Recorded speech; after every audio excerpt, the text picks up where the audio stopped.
This is for a 1991 500 SL.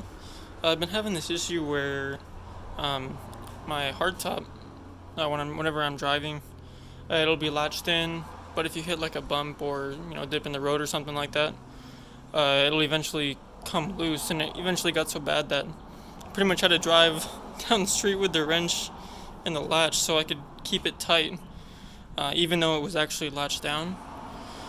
So there's this little switch, this little tab right here. This tab pushes on a little micro switch right under that little tab. And pretty much what you got to do is take this tab and bend it upwards so that whenever you close the latch, that tab is high enough so it doesn't push down on the switch. So for example, this is in the open position right now, and as you can see, well, kind of, it's pushing down on the micro switch down in there. Let me see if you can get a better view on this side. But if we take this, you got to before you can latch this, you got to push down here, and then simultaneously you have to rotate the right side clockwise. So you got to push down here. Let me try to do this with my hands real quick. Hold on.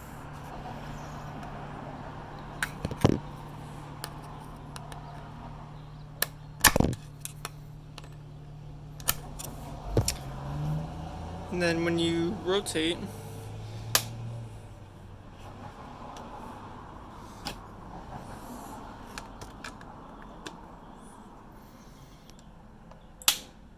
this tab lifts up. There's that little black switch right there underneath the gold tab. And see, it has some play in it. So once there's not enough room for that tab to come high enough, it won't release off the switch. And even when it does, you can still move it by hand and push down on it. And right now you don't hear the clicking noise from the switch because I already bent the tab upwards. But if it's not bent up enough, then basically what happens is this tab is still resting on the switch even though the latch is closed. So you just gotta bend this tab up here. And what I did was use some small needle nose.